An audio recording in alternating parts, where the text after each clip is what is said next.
Sumber kita. Halo Pak Gracia. Shalom. Iya, luar biasa.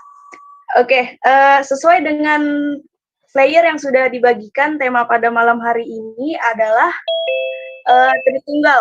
Nah, kita membutuhkan informasi untuk menyampaikan persepsi, dan itulah yang kita harapkan dalam pertemuan malam ini, agar kita lebih mengenal lagi siapa itu Tuhan.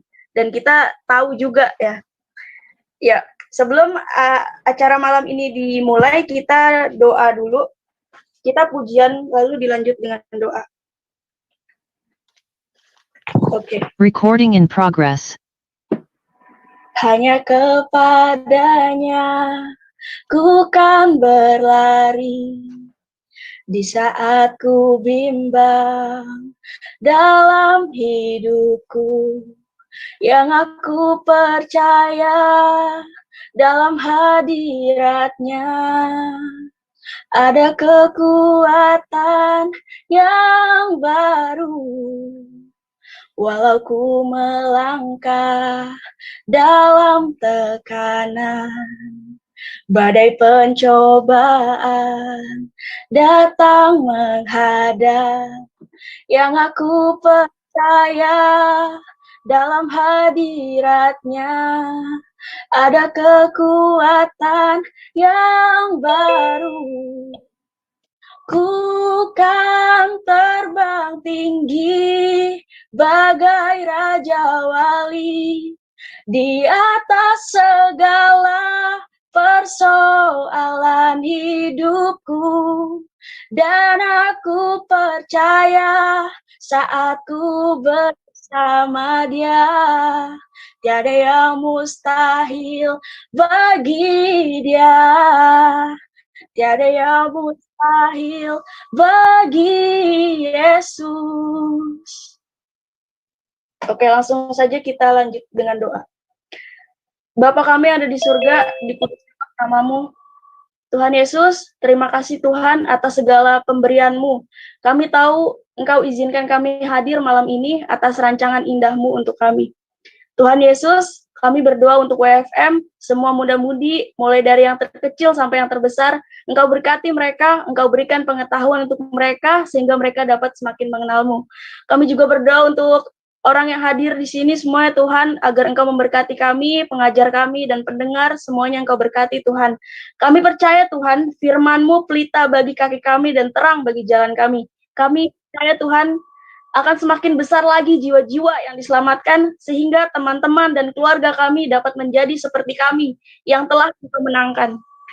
Biarlah Tuhan Engkau berikan kebutuhan kami sesuai dengan apa yang kami butuhkan. Ampuni kami jika mungkin ada kata-kata yang dapat menyakiti hati saudara kami ya Tuhan. Kami juga berdoa untuk saudara-saudari yang mungkin tidak memiliki kesempatan hadir.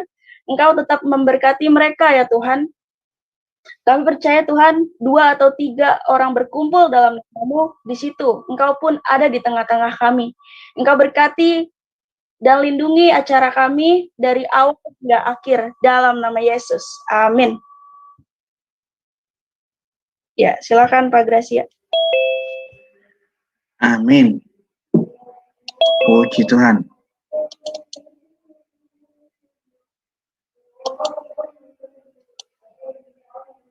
Oke. Shalom. Malam hari ini kita akan bicara tentang Tritunggal. Tritunggal sebagai iman gereja sedunia. ini bukan doktrinnya gereja baptis saja. Yang kita bicarakan ini bukan doktrinnya gereja Calvin saja, gereja Metodis, GPIB, GKT, GKI, Gemit, Gemim, Katolik, atau gereja-gereja ortodok. Yang kita bicarakan ini adalah doktrin dasar yang diimani seluruh gereja sedunia.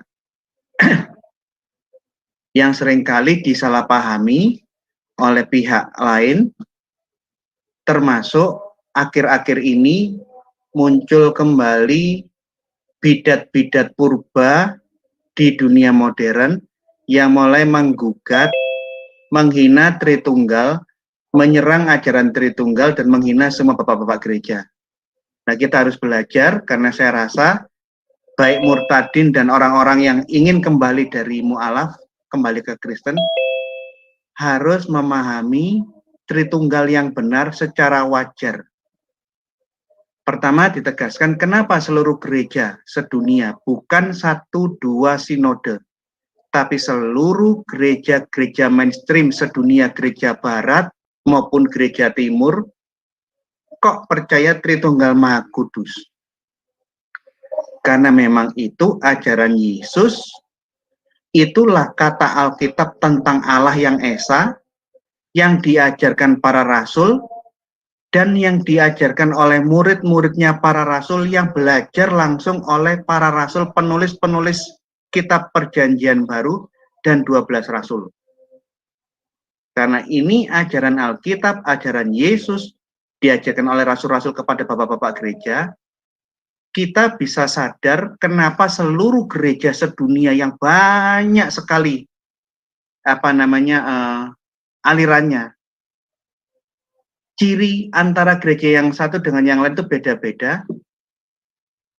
Tapi yang hebatnya, doktrin dasarnya tentang Allah, tentang Yesus, tentang keselamatan, semua seragam. Kristen banyak aliran sama kayak Islam. Islam banyak aliran, banyak perbedaan paham, antara aliran yang satu dengan yang lain tidak saling cocok. Kita harus akui jujur ya, Ortodok kadang nggak cocok sama Katolik, Katolik dengan Protestan, Calvin dengan Wesleyan. Tapi perhatikan, aliran gereja manapun yang biasanya antara umat aliran ini nggak cocok dengan umat aliran itu, seluruh gereja sedunia itu percaya dengan doktrin Tritunggal. Ini yang harus kita lihat, harus jujur. Di dalam dunia kekristenan, ajaran Tritunggal itu ada 2 cara mengajarkannya. Tritunggal yang paling tua, Tritunggal versi yang pertama adalah Tritunggal versi penjelasan gereja-gereja timur atau yang dikenal dengan gereja-gereja ortodok. Gereja ortodok manapun sedunia, ajaran Tritunggalnya seragam. Mau ortodok Yunani, ortodok Rusia, ortodok Romania, ortodok Armenia, ortodok Georgia, ortodok Koptik, ortodok Ethiopia, ortodok di Malangkara di India Selatan. Apapun gereja ortodok, doktrinnya seragam. Varian yang kedua adalah Tritunggal menurut penjelasan gayanya gereja-gereja barat. Kelompok gereja-gereja barat itu ya Katolik dan anak cucunya. Katolik, gereja Lutheran, gereja Calvinian, gerejanya Armenian, gereja Baptis, gereja kongregasional, gerejanya Wesleyan seperti Metodis, termasuk mainstream Pentakosta. Mayoritas gereja Pentakosta mainstream, doktrin Tritunggalnya gereja-gereja barat seragam. Perbedaan penjelasan Tritunggal gereja barat dan timur ini tidak substansi, hanya beda cara menjelaskan. Namun kedua versi Tritunggal ini mengajarkan tujuannya sama, bahwa Allah itu Esa, di dalam Allah yang Esa ada 3 hipostasis atau 3 pribadi. Nah, nanti ada penjelasan lebih yang saya tekankan di masalah hipostasis ini ya. Tapi intinya sama. Seluruh gereja sedunia percaya Allah itu satu. Allah itu Esa. Di dalam Allah yang Esa itu ada 3 hipostasis.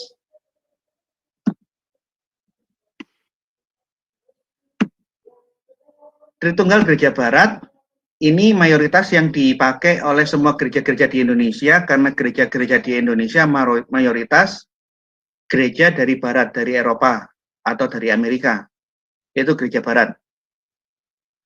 Tritunggal Gereja Barat banyak menggunakan kajian dan analisa filsafat.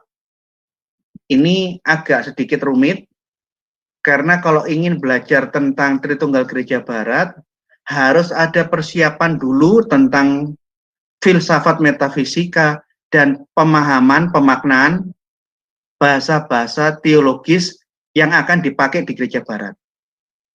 Kalau tahap persiapan ini tidak dilalui, yang belajar tentang Tritunggal Gereja Barat, kecenderungan menurut saya, kecenderungannya dia akan kesulitan. Karena memang Gereja Barat dari Roma itu mewarisi budaya pemikir Romawi Yunani. Ini contoh, ini buku yang dipakai di sekolah-sekolah teologi, ini bukunya kelompok Calvin. Sekalipun saya menampilkan bukunya Gereja Calvin, apa yang diajarkan di dalam buku ini itu juga yang diimani Gereja Lutheran, yang diimani juga sama dengan gereja-gereja Pentakosta, termasuk yang ditulis oleh teolog Calvin ini juga sama, isinya, ajarannya yang diimani Katolik. Menarik kan? Tritunggal Gereja Barat dipakai semua kelompok gereja-gereja Barat, Katolik, anak cucunya, Calvin, Luther, Arminian, Wesleyan, termasuk gereja-gereja Pentakosta mayoritas, mainstream. Sedangkan gereja timur itu adalah gereja-gereja ortodoks di dunia yang sudah saya sebutkan tadi. Dalam menjelaskan Tritunggal, tidak terlalu menggunakan bahasa-bahasa tingkat tinggi seperti yang orang-orang gereja Barat. Bahasanya lebih sederhana, menekankan makna rasa dan pengertian ala orang-orang timur. Orang-orang Barat kalau ngomongkan, I think that is not right, sir. Aku pikir itu tidak benar. Tapi gaya bahasanya orang Indonesia apa? Saya rasa itu tidak benar, Tuhan. Dua kalimat ini sama. Cuma bahasa ini mewakili orang Barat menggunakan I think. Tapi orang Timur untuk mengungkapkan suatu ungkapan yang sama, dia nggak menggunakan aku pikir, tapi saya rasa itu tidak baik. Jadi memang cara memberikan penjelasan orang Barat dengan orang Timur itu agak berbeda. Lebih sederhana, dan cara penjelasan ciri khas Tritunggal Gereja Timur dalam menjelaskan Tritunggal selalu menggunakan relasi. Bapak hubungannya dengan anak itu seperti apa? Bapak dengan Roh Kudus itu seperti apa? Sekalipun Bapak berbeda dengan anak, berbeda dengan Roh Kudus. Tapi keberbedaan ini kan ada di dalam satu Allah yang Esa. Kira-kira relasinya seperti apa? Tritunggal Gereja Timur menjelaskan hubungan antara pribadi-pribadi yang berbeda di dalam, ini bukan Alkitab, ini keliru, di dalam Allah, ini salah tulis ini ya, di dalam Allah yang Esa, bukan Alkitab. Nah, sekarang kita masuk ke mengenai bahasa. Saya ngomong capek-capek, kalau tidak ada yang paham bahasa yang saya gunakan, ya juga nggak ada gunanya. Karena memang ini kan untuk murtadin kan ya. Di dalam bahasa Yunani, satu ousia dalam 3 pribadi.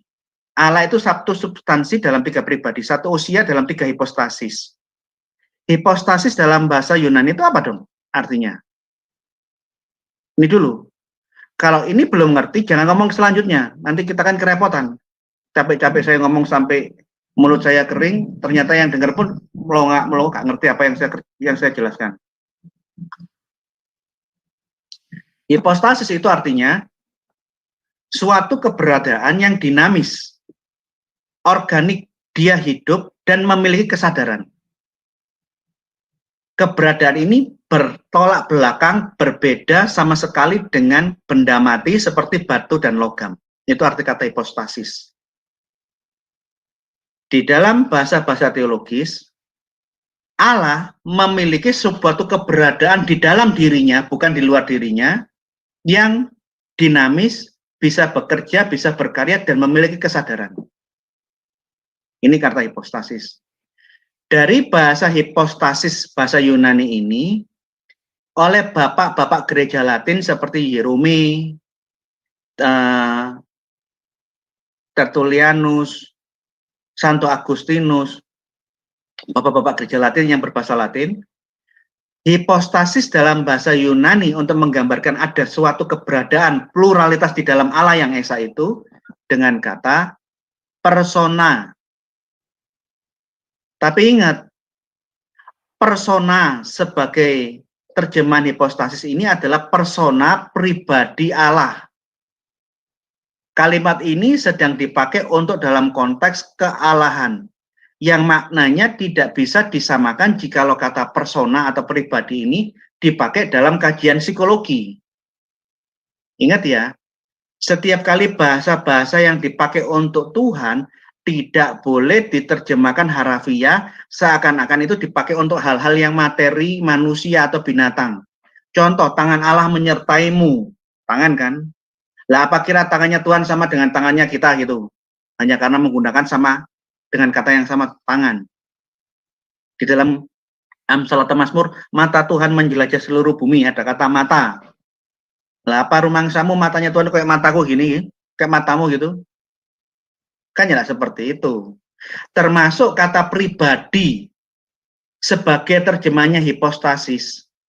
Pribadinya Allah ini tidak dalam pengertian psikologi manusia. Pribadi Allah tidak sama dengan pribadi manusia. Ada suatu keberadaan di dalam wujud Allah yang esa itu yang dinamis dan memiliki kesadaran. Itu kira-kira intinya di situ. Kalau kata ini tidak dipahami, ini akan menjadi kesulitan untuk ngomong selanjutnya. Ini dulu harus dipahami dulu. Lah, hipostasis dalam bahasa Yunani diterjemahkan dalam bahasa Inggris person atau pribadi dalam bahasa Indonesia. Dalam bahasa Arab, kata hipostasis diterjemahkan oleh bapak-bapak gereja dari Timur Tengah dengan dua kalimat. Kata sifat Allah dan uknum. Nah, sifat di sini tidak sama dengan makna kata sifat dalam bahasa Indonesia ya. Beda ya. Sifat Allah dalam bahasa Arab itu maknanya sama dengan hipostasis, dan di dalam terjemahan yang lain hipostasis dalam bahasa Arab terjemahnya uknum. Semua Tritunggal Gereja Timur itu seragam. Ini buku katekisasinya Gereja Ortodok Rusia. Saya jemaat Gereja Betani yang sekarang bergabung dengan Gereja Ortodok Koptik. Sekalipun saya juga bergabung dengan kelompok Gereja Ortodok Koptik, saya mengakui apa yang ditulis di dalam buku katekisasi Gereja Ortodok Rusia yang ada di hadapan Anda ini, itu sama yang diimani oleh saya, sama yang diimani dengan gereja-gereja Ortodok Syria dan Yunani dan segala macamnya. Sama. Ini buku-buku dogma tentang teologi Gereja Timur, buku-buku dari kelompoknya Gereja Yunani. Sama isinya dengan yang diajarkan oleh Gereja Rusia, sama yang diajarkan di Gereja Ortodok Koptik, sama semua. Beda organisasi, ajarannya seragam. Ini tulisannya Pak Bambang di dalam kursus-kursus teologi yang diajarkan oleh Pak Bambang. Apa yang ditulis dalam bukunya Pak Bambang di dalam diktat-diktat pengajarannya dia tentang doktrin-doktrin dasar kekristenan, itu semua sama dengan yang ditulis Gereja Ortodok Rusia dan Ortodok Yunani yang tadi Anda lihat. Tidak ada perbedaan. Ini buku-buku doktrin dari Gereja Koptik. Isinya sama dengan Ortodok Rusia, sama dengan yang ditulis Pak Bambang Nursena, sama dengan yang di kelompok gereja-gereja Yunani, Romo Yohanes, Romo Bambang, Romo Daniel, sama semua, seragam isinya. Nah, sekarang kita masuk. Tritunggal. Ini sangat penting. Karena Tritunggal ini dasar doktrin yang diimani semua gereja sedunia apapun aliranmu. Gereja sepanjang segala abad, dari abad pertama, abad kedua, abad ketiga, sampai tahun 2021, aliran gereja barat, apapun alirannya mainstream, apapun aliran gereja timur, semua percaya doktrin ini. Sangat penting.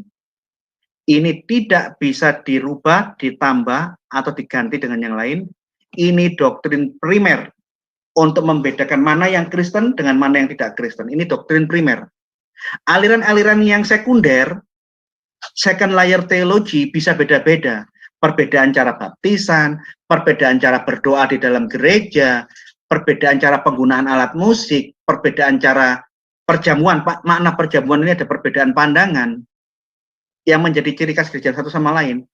Tapi semua gereja yang berbeda-beda ini, semua percaya doktrin Tritunggal yang seragam.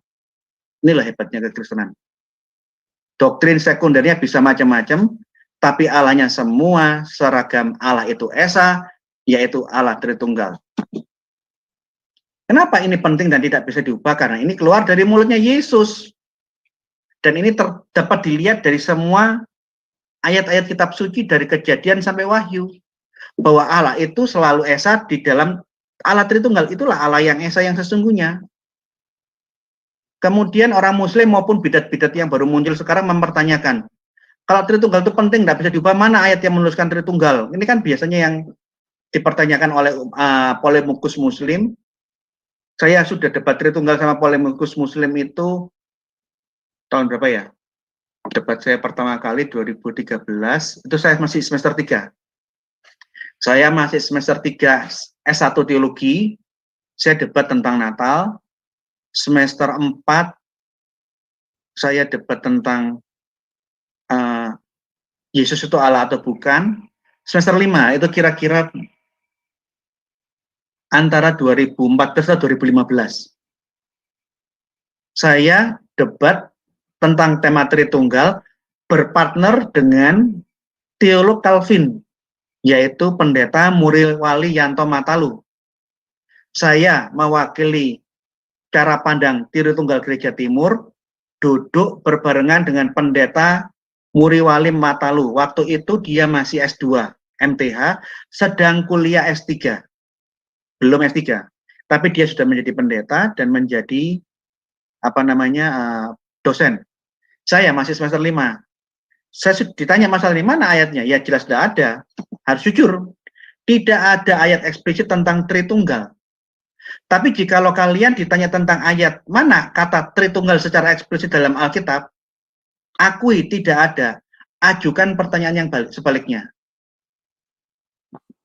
Islam percaya tauhid. Di mana ada kata tauhid di dalam Al-Quran yang tertulis secara eksplisit? Jikalau ini yang tanya orang Muslim. Islam percaya tauhid, kami agama tauhid. Oke, saya tahu kamu ngomong, kamu percaya bahwa Anda Islam itu agama monoteisme, agama tauhid.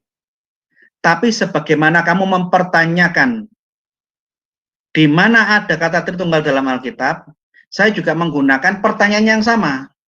Islam sebagai agama tauhid, tolong tunjukkan satu ayat di dalam Qur'anmu tertulis kata tauhid secara literal. Sampai butak bun-bunanmu bakal ketemu, karena tidak pernah ada kata tauhid di dalam Al-Quran dari surat Al-Fatihah ayat pertama sampai surah Al-Ikhlas, surah An-Nas ayat yang terakhir, tidak pernah ada. Termasuk kalau kita berhadapan dengan bidat sama Wanes, tanyakan balik, wahai kaum Wanes, bidat Pentakosta. Wanes ini bukan mayoritas Pentakosta, ini sekte sempalan dari Pentakosta. Pentakosta mainstream seluruhnya percaya Tritunggal. Tapi sekte pecahannya ini yang sesat. Tanyakan balik. Tunjukkan satu kata tertulis ada kata Wanes di dalam Alkitab baik PL maupun PP. Sampai mati nggak bakal ketemu, bahkan sampai Tuhan Yesus datang kedua kali nggak bakal ketemu satupun kata oneness tertulis literal di dalam perjanjian lama dan perjanjian baru. Termasuk kalau kita mempertanyakan kata monoteisme, perjanjian lama diimani orang Yahudi dan diimani orang Kristen. Cari sampai gundul kepala kita nggak bakal pernah ketemu kata monoteisme tertulis literal di dalam perjanjian lama. Tapi pertanyaannya, gara-gara tidak ada kata monoteisme, apakah orang Yahudi dan orang Kristen tidak percaya Tuhan itu esa? Gara-gara tidak tertulis literal di dalam Al-Quran, kata tauhid, bisakah kita menuduh Islam bukan agama tauhid? Nah, ini cara mengcounter. Ukuran yang mereka pakai untuk menyerang kita, kita balikkan ke mereka. Ini namanya mirror strategi. Lanjut. Ini firman Tuhan. Ini bukan katanya orang lain, tapi ucapannya Yesus. Yesus mengatakan sesaat sebelum naik ke surga, dia mengatakan, kamu sudah lihat aku bangkit kan? Aku tidak takluk sama maut. Lihat ya, segala kuasa di surga dan di bumi sudah diberikan Bapa kepadaku. Oleh karena itu, kamu tahu bahwa aku yang berkuasa di surga dan di dunia, diutus pergi, kita yang harus aktif pergi, untuk memuridkan semua bangsa. Kita harus pergi menjadi guru, menjadi pengajar, memuridkan banyak bangsa. Baptiskanlah mereka di dalam nama Bapa, Anak, dan Roh Kudus. Jadi, rumusan Tritunggal itu keluar dari bibir sucinya Sang Juru Selamat. Dari sini kita paham, seluruh gereja ada banyak sekali sekte dan aliran, semuanya percaya Tritunggal karena memang ini ajaran Yesus. Di dalam bahasa Yunaninya ini lebih lebih kerasa makna ketritunggalannya. Karena bentuknya jamak atau bentuknya tunggal itu akan kerasa dalam bahasa Yunani. Ini dia laki-laki atau dia perempuan, itu beda sekali dalam bahasa Yunani. Perhatikan ya, di dalam bahasa Yunani dikatakan porotentes on. Go, pergilah kalian. Mateteusate dari kata matetes, murid. Pergilah kalian untuk memuridkan pantata etni. Panta itu seluruh. Etni, dari kata etni ini muncullah kata etnis. Murid-muridkanlah semua etnis, semua suku bangsa. Baptisontes, baptiskanlah, autos ais, baptiskanlah mereka. Baptis bentuk jamak. Anda dan saya diutus Tuhan untuk menjadi guru agama, pengajar-pengajar kitab suci yang mempertobatkan banyak orang dan membaptiskannya banyak orang. Setelah diajar, bertobat dibaptis, harus dibaptis dengan rumusan apa? Tuonoma, di dalam nama tapi bentuknya tunggal. Yesus mengatakan, tuonoma, bahwa patros, bapak, kai, tu huio itu anak, kai dan tu agio, pneumatos, bahwa Bapa, Putra, dan Roh Kudus itu satu nama. Dari bahasa Yunaninya aja, kalau kita baca berdasarkan grammar, belum ngomong panjang lebar, kita sudah bisa merasakan alam suasana ketritunggalan dari ayat ini. Kita disuruh untuk pergi, Matius memuridkan pantata etni ke semua etnis, ke semua suku bangsa. Baptis bentuk jamak, baptiskanlah, autos ais, baptiskanlah mereka.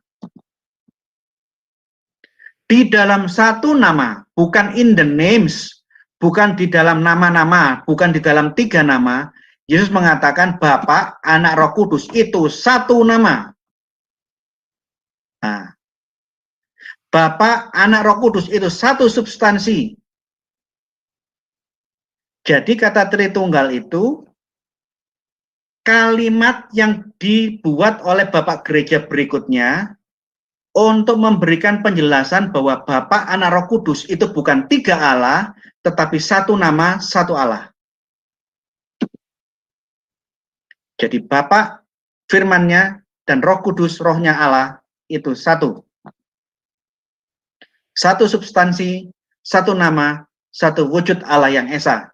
Bukan tiga Allah yang terpisah-pisah seperti ajaran Mormon, tidak.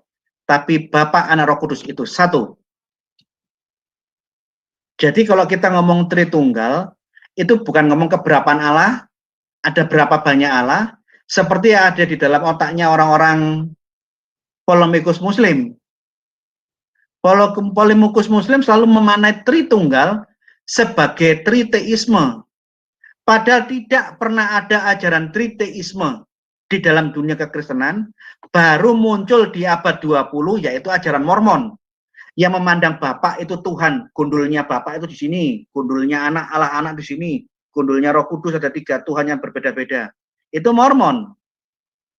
Cara pandang Mormon yang sesat semacam ini, serentak, tidak usah tunggu lama-lama, seluruh gereja, baik gereja Barat dan gereja Timur, menolak. Sesat kamu mengatakan Bapa, Anak, Roh Kudus adalah tiga Allah yang terpisah-pisah.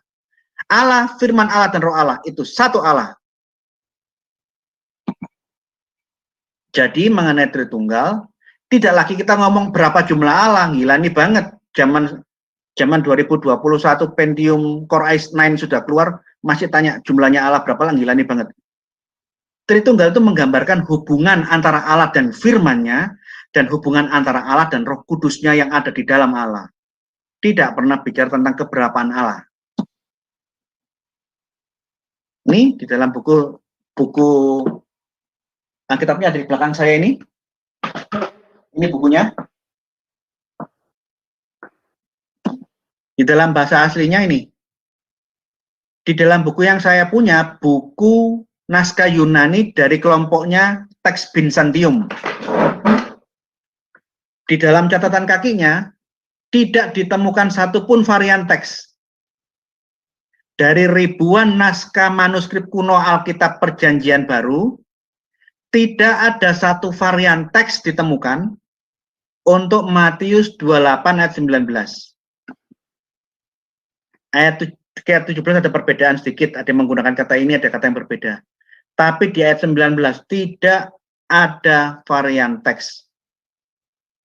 Jumlah manuskrip Yunani itu 5.700 lebih, baik kelompok teks Byzantium maupun kelompok teks Alexandria. Tapi semua versi, semua manuskrip yang jumlahnya ribuan ini, ayat untuk Tritunggal Maha Kudus di Matius 28, satu versi dan tidak ada varian teks. Kita masuk sekarang ke pemahaman makna Bapa. Ini sudah umum ya. Bapa dalam bahasa Ibrani, maksud saya dalam agama Yahudi maupun agama Kristen, itu sinonim untuk menggambarkan Al-Khaliq, menggambarkan Allah, Elohim. Karena di dalam banyak ayat jelas-jelas dikatakan, jikalau Allah adalah Bapakmu, artinya kata Bapak sebagai sinonimnya Allah, itu merupakan suatu istilah teologis yang sangat-sangat umum. Kami tidak dilahirkan dari Zina, Bapak kami satu, yaitu Allah. Nah, ini sangat-sangat bahasa yang sangat umum, baik di dalam Yahudi maupun dalam Kristen. Kata Bapak itu bisa berarti Allah. Sekalipun Bapak yang Allah itu beda dengan Bapak saya almarhum. Tapi kita kan tidak usah bingung kan, pada saya berbicara mengenai Bapak, lihat konteksnya. Saya ngomong, Bapak kami yang ada di surga dikuduskan namamu, datanglah kerajaanmu. Anda sudah tahu kata Bapak ini maksudnya siapa? Nangkap kan? Tapi kalau saya ketemu sama kawan saya, bapakmu ning ndi lah, kan beda. Iya kan? Jadi pahami ya, lihat konteks kalimat, kata Bapak dalam makna teologis, baik di Yahudi maupun Kristen itu artinya Allah. Nah, problem utama itu ada di dalam kata anak.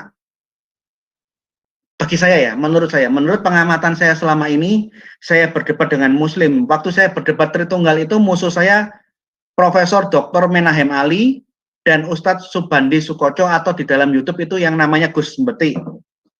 Saya masih semester 5, saya debat dengan mereka. Saya sering berdebat dengan kelompok-kelompok yang bidat yang tidak mainstream. Dan saya temukan bahwa problem mereka itu tidak memahami Tritunggal Maha Kudus sebagai Allah yang Esa, itu karena mereka tidak memahami bahwa kata anak itu adalah firman Allah itu sendiri. Dan menurut saya, memahami kata anak sebagai kata metafora untuk firman Allah, kata kiasan untuk firman Allah, Davar Elohim, Davar Adonai, atau Memra Allah. Ini kunci untuk memahami Tritunggal dari sini. Kalau kita lihat bukunya bapak-bapak gereja, Irenaeus, Uskup Lyon, muridnya Polikarpus, muridnya Yohanes, mengatakan firman Allah itu anak itu firman Allah, anak tunggal Allah itu adalah firman Allah. Anda buka buku-bukunya Santo Agustinus, mengatakan sama, anak di dalam Tritunggal itu adalah firman Allah. Anda buka buku-buku teologi yang tadi saya tunjukkan, entah buku doktrin teologinya gereja barat atau timur, Anda akan temukan penjelasan yang sama. Begitu Anda buka penjelasan tentang Bapa itu tentang Allah, begitu buka anak, semua pasti ngomong itu firman Allah. Kok bisa? Kok bisa semua gereja serentak timur barat, termasuk semua bapak-bapak gereja, muridnya para rasul mengatakan anak itu adalah firman Allah? Ini ya, contoh. Irenaeus. Nih, lihat. The Son of God, anak Allah adalah Yesus. Ya kan?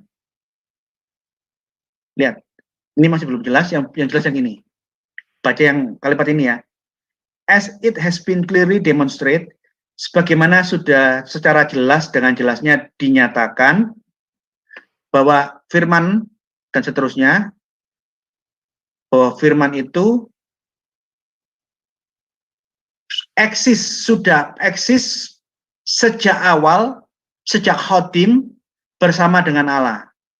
Bahkan firman itulah yang menciptakan segala sesuatu yang ada. Kita lompati langsung ke yang di garis bawah.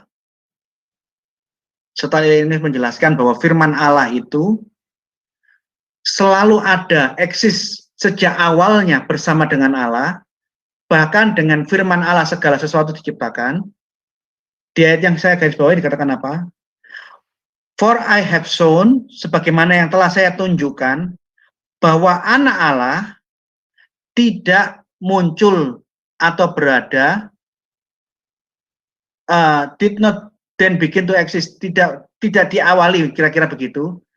Being with the Father, dia selalu berada bersama dengan Allah sejak mulanya. Jadi firman Allah atau the Son of God itu bukan sesuatu yang diawali oleh waktu. Eksistensinya tidak diawali oleh waktu, tetapi dia selalu berada bersama dengan Bapa sejak awalnya, sejak khotim, sejak khotim itu tak berawal. Dan anak Allah itu kemudian berinkarnasi dan menjadi manusia. Dari penjelasan tulisannya Irenaeus, bapak-bapak gereja di abad kedua, firman Allah adalah anak Allah. Nah, kenapa?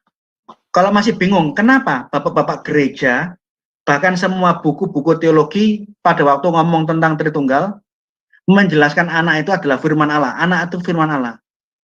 Ini tolong dijelaskan lebih jelas loh, lebih dalam loh Pak Gracia. Oke, perhatikan. Kita lihat dari perjanjian lama ya, Alkitabu Muqaddas. Ini Alkitab bahasa Arab. Di dalam perjanjian lama, Allah mencipta segala sesuatu dengan firman-Nya. Dan ini menjadi prinsip yang jelas di dalam perjanjian lama.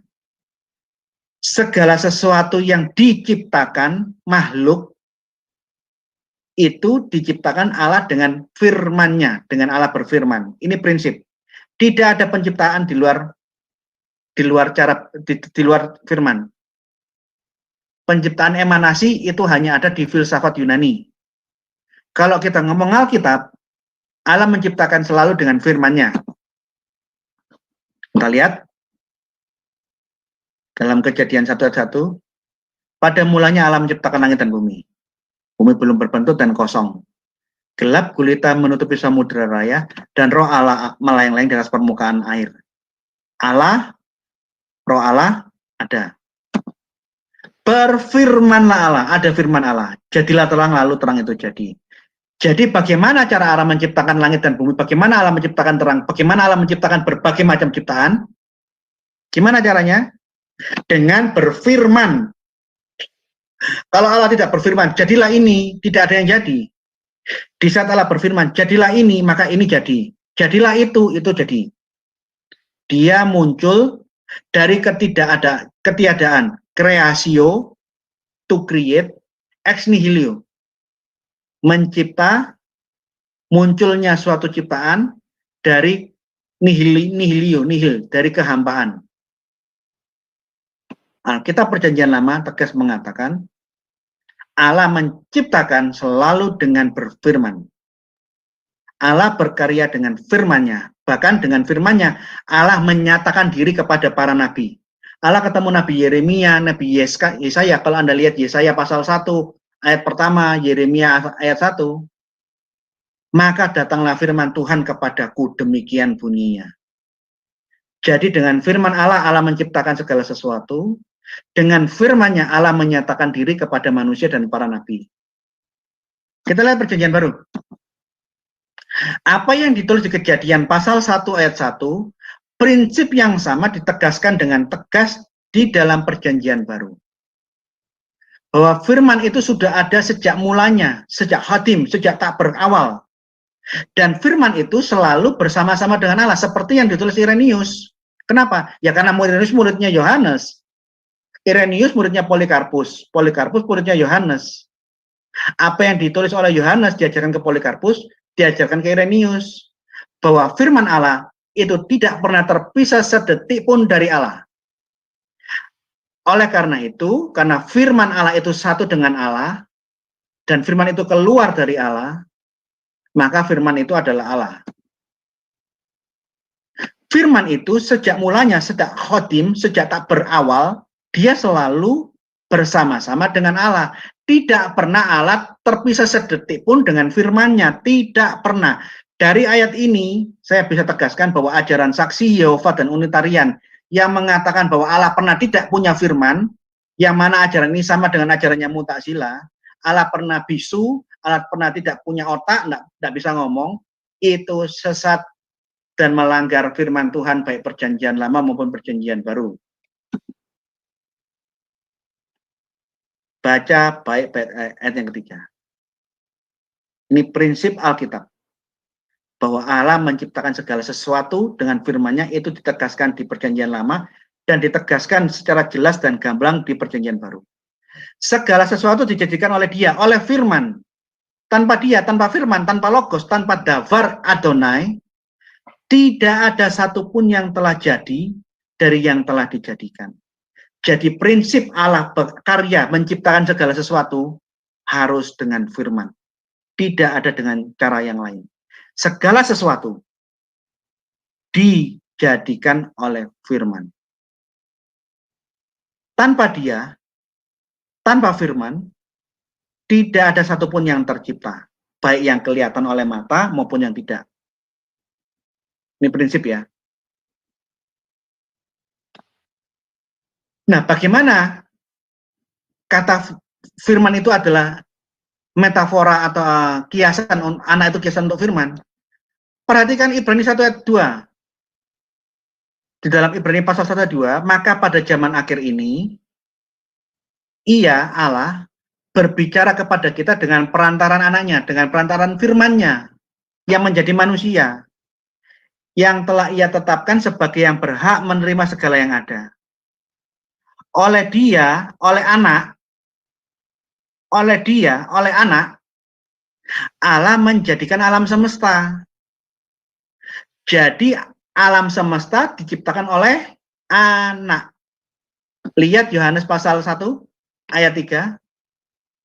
Apapun yang diciptakan Allah itu diciptakan oleh firman. Ketemu nggak? Connect nggak? Paham nggak sekarang? Kenapa semua buku teologi baik Barat dan Timur mengatakan anak adalah firman? Anda buka buku bapak-bapak gereja, abad ke-4 Agustinus, abad ke-2 Irenaeus, abad pertama siapapun selalu mengatakan anak itu adalah kata kiasan untuk firman Allah yang kekal yang menciptakan alam semesta. Nangkap ya? Ini loh. Ini kunci untuk memahami Tritunggal. Jadi anak ini bukan Allah itu beranak. Allah itu tidak punya rahim, Allah itu tidak pernah bunting, ingat ya. Ini kata kiasan. Bagaimana mungkin seorang ayah melahirkan, kan ya tidak masuk akal toh. Yang melahirkan itu mami, tidak pernah bapak. Saya loh tidak pernah mens. Jangan pernah aku bayangkan saya mens dan saya suatu saat hamil punya anak. Tidak mustahil. Yang hamil ya istri saya, bukan saya. Saya laki-laki, saya ayah. Anggap ya. Ini kunci untuk memahami Tritunggal. Bahwa anak itu adalah sinonim kata kiasan untuk firman Allah yang satu di dalam Allah, yang olehnya Allah menciptakan semua ciptaan yang ada. Dan setelah Anda memahami bahwa anak Allah itu adalah firman Allah, dan firman Allah itu selain mencipta, dia menyatakan diri kepada semua manusia dengan berfirman, kita baru bisa memahami kenapa alasan Yesus dibunuh. Pada waktu Yesus ditangkap, dipukuli, dia diam. Mukanya ditutup, dipentungi, terus dibikin guyonan. Kamu tahu nggak siapa yang mukul? Hai Mesias anak Allah, siapa yang mukul aku, yang mukul kamu ini? Ayo. Terkunci mulutnya. Diam. Dikasih mahkota duri, dipukul kayu supaya nancep, diem. Mungkin dia berteriak kesakitan tapi dia nggak ngomong. Disiksa macam-macam dia diem. Tapi pada waktu dia ditanya sama imam besar, dia diem seperti domba yang keluh yang dibawa ke dalam pembantaian. Nubuatan itu terjadi. Dipukul, ditampar, diludah. Tuhan pencipta alam semesta hadir dalam wujud manusia. Sang pencipta lo dipukul, diludah, dia diem. Nggak ngomong. Tapi begitu imam besar itu tanya kepada Yesus, demi Allah yang hidup, katakan kepada kami, apakah engkau Mesias, anak Allah, bentuk tunggal, anak Allah atau tidak? Pada saat Yesus ditanya, apakah hakikatmu itu adalah benar-benar anak Allah, bentuk tunggal, yaitu firman Allah, baru pertanyaan ini dia jawab dengan tegas. Kamu sudah ngomong. Kamu sudah mengatakannya. Benar, aku adalah anak Allah yang tunggal, seperti yang kamu ucapkan. Begitu dia ditanya, apakah kamu firman Allah? Ya, aku firman Allah. Langsung apa? Tidak banyak ngomong. Imam besar langsung ngomong apa? Mau tunggu apa lagi? Kalimatnya sudah menjadi hukuman untuk dia. Apa yang harus dilakukan? Bunuh. Jadi, begitu ada orang yang berani menyamakan diri tentang Allah, begitu ada orang yang berani melanggar Shema dalam pandangannya orang-orang Yahudi, itu langsung hubungannya mati, bunuh. Nih lihat. Di ayat yang lainnya, sebelum penyalipan, Yesus pernah mengatakan, aku dan Bapa adalah satu. Ini bukan berarti Yesus adalah Bapa. Pada waktu Yesus mengatakan aku dan Bapa adalah satu, orang Yahudi kan marah melempari Yesus toh. Ayat ini masih belum selesai. Jangan berhenti di sini. Aku dan Bapa adalah satu itu bukan berarti aku adalah Bapa. Belum selesai ayat ini. Coba lompat ke 33. Yesus tanya, aku berbuat baik, kenapa kamu mau bunuh saya? Bukan karena suatu pekerjaan baik kami mau melempari engkau. Bukan gara-gara kamu melakukan banyak mujizat, menyembuhkan orang. Kami ingin membunuh kamu, bukan itu. Tapi karena engkau menghujat Allah. Dan karena engkau, sekalipun seorang manusia saja, kamu menyamakan dirimu dengan Allah. Ini bukan, maksudnya Yesus adalah Bapa loh ya, hati-hati loh. Lihat ayat 36-nya, ini belum selesai ayatnya. Yesus berkata di ayat 36, masihkah kamu berkata kepada dia yang dikuduskan oleh Bapa dan yang telah diutusnya ke dalam dunia, engkau menghujat ke Allah, karena aku berkata, aku anak Allah. Jadi aku dan Bapa dalam makna teks ini, Yesus mengaku dirinya sebagai anak Allah, di mana anak Allah ini ada di dalam Bapa, satu dalam Bapa. Begitu Yesus mengatakan aku adalah anak Allah, ayat 36, konteks Yahudi itu membunuh Yesus itu gara-gara aku adalah anak, kepingin dibunuh. Itu karena kata anak Allah bentuk tunggal, itu artinya firman Allah. Oleh karena itu kita bisa paham di dalam Matius 26, satu-satunya alasan Yesus dihukum mati karena dia mengatakan tegas, ya, aku anak Allah. Nah, dari sini kita paham ya, jadi firman Allah itu kata kiasannya di dalam Alkitab, dalam bahasa teologisnya Alkitab, itu anak dalam wujud tunggal. Nah, sehingga di dalam Matius 26:65, kamu menghujat Allah. Untuk apa kita perlu saksi? Kamu semua sudah dengar hujatnya kan? Bagaimana pendapatmu? Yesus mengaku diri sebagai anak Allah. Langsung orang Yahudi mengatakan, bunuh dia. Jadi siapa bilang orang Yahudi kalau ada perbedaan doktrin, tidak ada bunuh-bunuhan. Jadi acaranya Yosua Tewu dengan Rita Wahyu yang mengatakan 70 wajah Torah, tidak bunuh-bunuhan. Ya memang karena 70 wajah Torah itu perbedaan cara pandang imam rabi-rabi Yahudi tentang hukum-hukum Taurat di dalam makna normatif. Tidak ada bunuh-bunuhan. Ya sama kayak kita lah. Orang-orang Wanes menghina Tritunggal. Yang mengawali permasalahan kan orang-orang Wanes menghina Tritunggal. Mana pernah kita bunuh-bunuhan dengan kalian Pak Yosua Tewu? Berapa jemaatmu yang kami bunuh? Kan tidak pernah ada. Tapi lihat, begitu Yesus mengatakan benar katamu, aku adalah anak Allah, aku adalah firman Allah yang hidup. Hukumannya apa? Langsung dibunuh. Bahkan kalau kita baca di Kisah Para Rasul, semua pengikut jalan Tuhan yang percaya Yesus adalah firman Allah, dikejar, dibunuh, dipukul, disembelih. Dan salah satu orang yang mengejar-ngejar orang Kristen adalah Paulus. Kalau perbedaannya bukan masalah prinsip tentang skema, nggak ada bunuh-bunuhan. Ya sama kayak kita. Sekalipun antara kelompok gereja Calvin tidak akur dengan gereja Wesleyan, mana pernah bunuh-bunuhan? Nggak pernah ada. Nih, Yesus disalib, ditikam, tombak, karena dia mengaku sebagai anak Allah. Dia adalah firman Allah yang hadir di dunia. Hubungan antara anak dan bapak.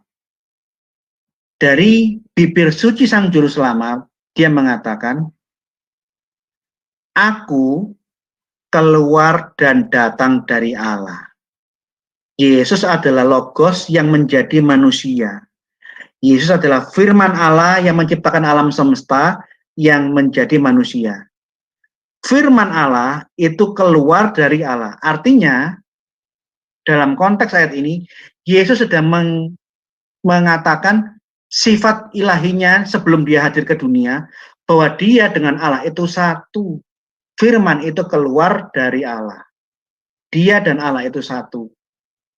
Allah bisa dibedakan dengan firman Allah. Bapak bisa dibedakan dengan anak. Tetapi Bapak dengan anak, Allah dengan firman Allah tidak mungkin dipisahkan karena Allah dan firman-Nya selalu dari kekal sampai kekal. Tidak pernah terpisah-pisah. Anak selalu di dalam Bapa. Firman Allah selalu ada di dalam wujud Allah yang Esa. Firman keluar dari Allah, artinya firman itu satu substansi dengan Allah dan dia bukan diciptakan. Dia muncul dari Allah. Itu bukan ciptaan, seperti pahamnya Saksi Yehova dan Unitarian.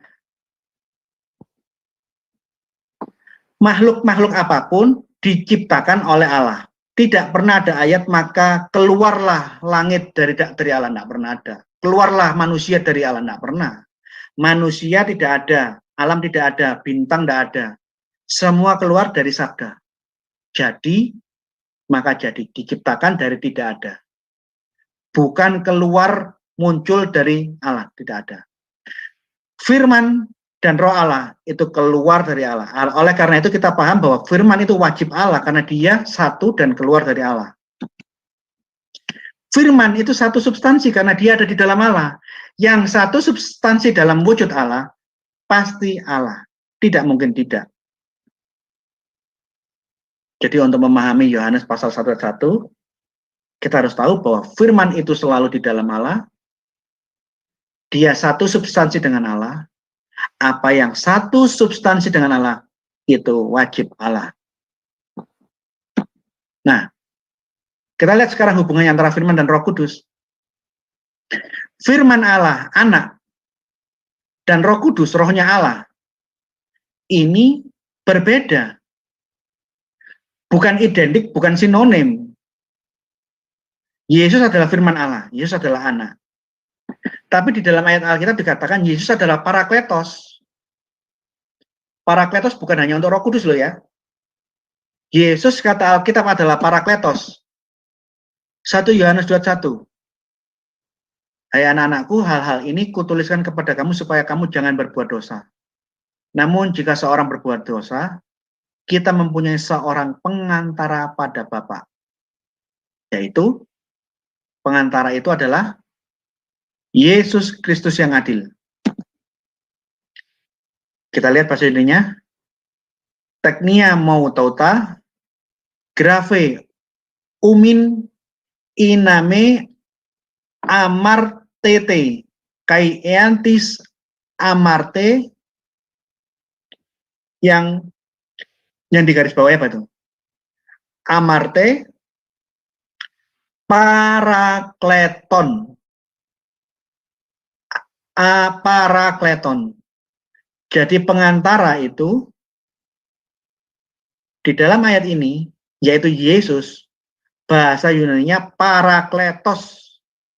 Yesus adalah parakletos. Di dalam bahasa Alkitab, Yesus adalah parakletos.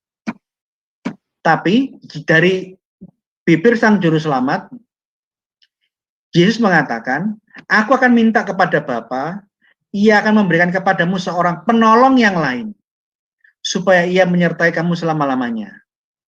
Maksudnya ini apa? Kai ego erotese ton patera. Kai, yang di garis bawahi, alon parakleton. Alon itu yang lain. Parakleton itu penolong atau pengantara. Parakletos yang lain. Yesus parakletos. Dia akan mengutus parakletos yang lain. Artinya antara Yesus dengan Roh Kudus, penolong ini, dua hal yang bisa dibedakan, tidak sama. Yesus parakletos, Roh Kudus parakletos yang lain.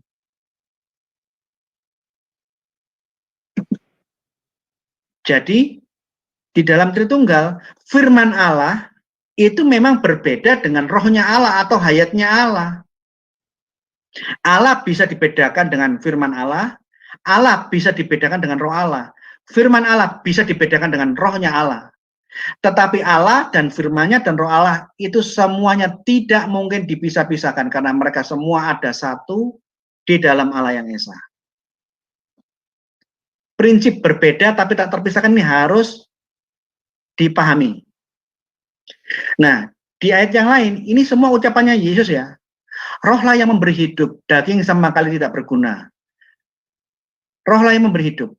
Jadi Roh Kudus yang ada di dalam Bapa, yang keluar dari Bapa, itu adalah hayatnya Allah. Ini yang di dalam pengakuan iman Nikea Konstantinopel, aku percaya kepada Roh Kudus, Tuhan pemberi hidup, yang bersama Sang Bapa dan Anak disembah dan dimuliakan, yang berbicara kepada para nabi. Ini bunyi pengakuan iman Nikea Konstantinopel. Hubungan relasi antara rohnya Allah dengan Allah gimana? Semua ayat-ayat tentang Tritunggal itu mayoritas ucapan Yesus. Sehingga seluruh dunia, gereja di seluruh dunia, tidak ada yang tidak percaya Tritunggal. Dari abad pertama sampai hari ini, semua gereja mainstream, Barat Timur. Termasuk hubungan Roh Kudus dengan Allah. Roh Kudus dengan Bapa dijelaskan oleh Yesus di Yohanes 15:26. Jikalau penghibur yang akan kuutus dari Bapa datang, yaitu roh kebenaran, yang keluar dari Bapa. Roh Kudus, roh kebenaran itu keluar dari Bapa. Artinya dia ada di dalam Bapa, satu dengan Bapa. Paham ya?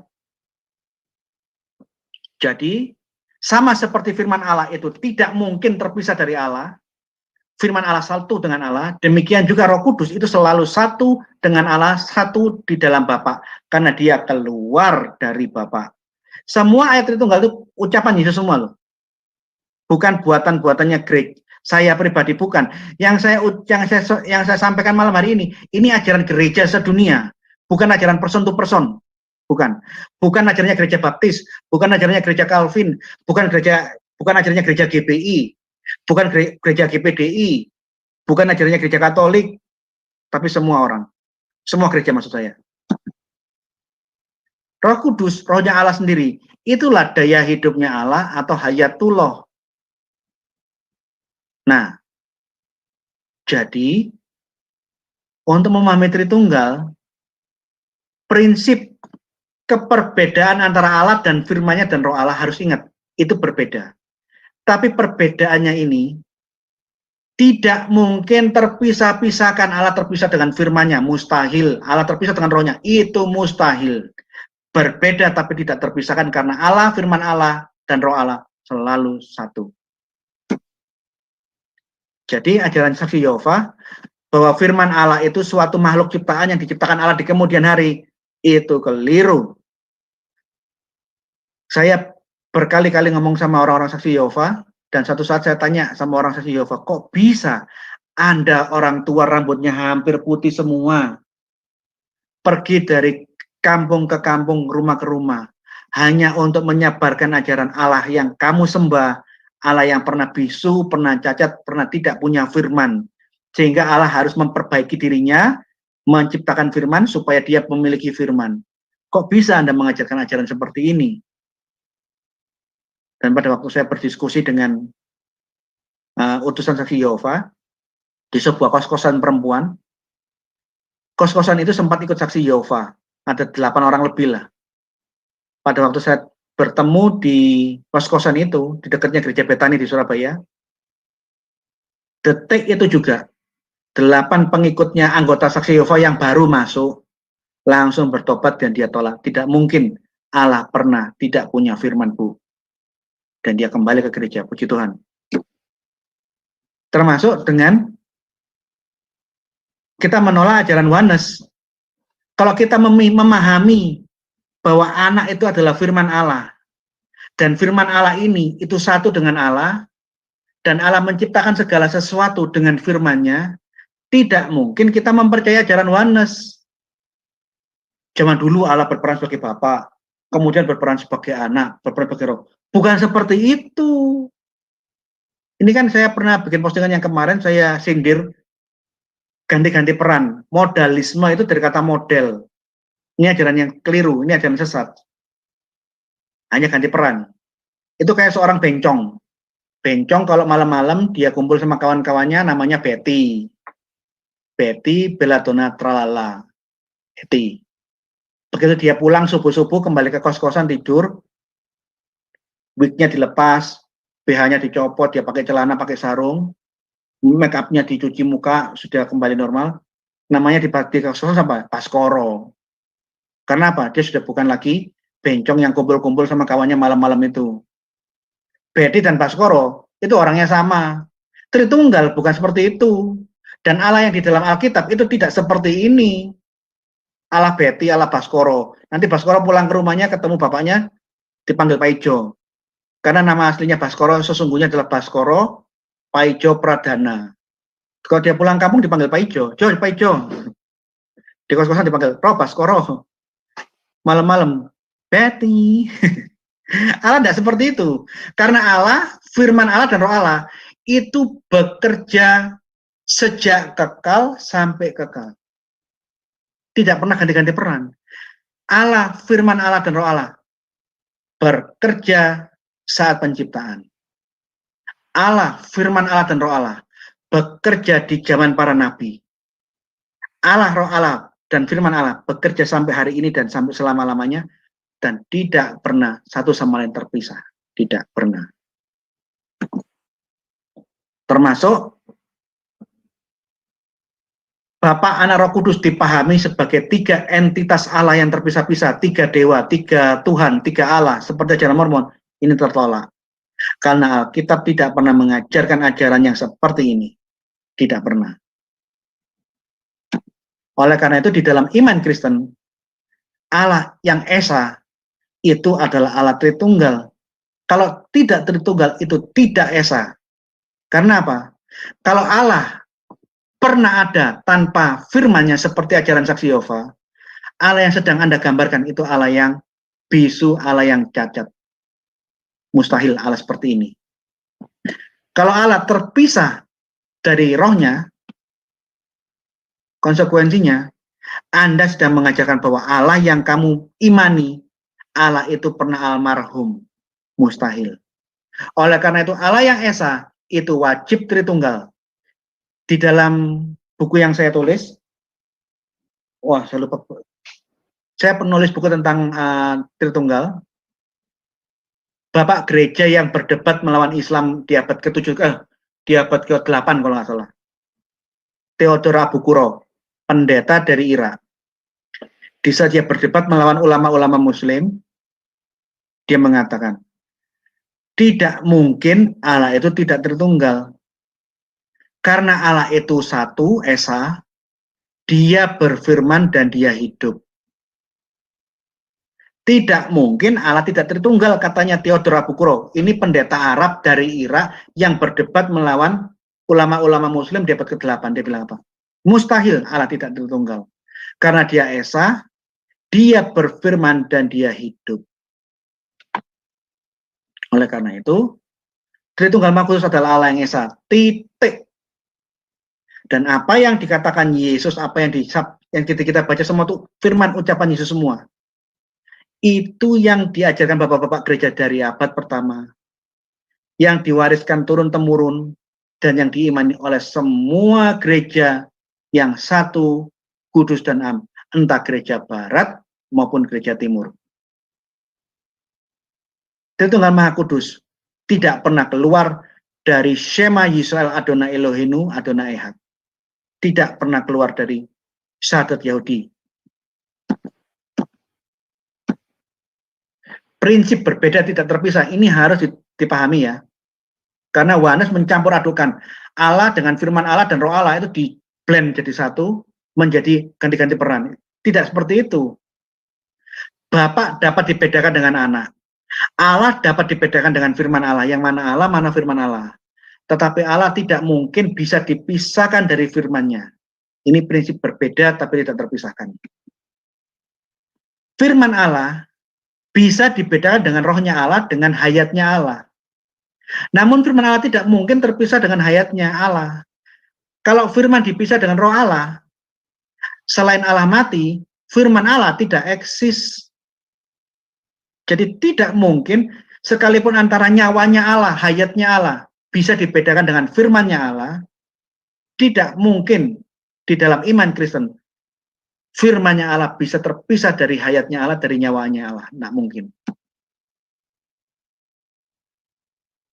Ketiganya selalu ada di dalam wujud Allah yang Esa. Bapa, Anak, Roh Kudus selalu satu.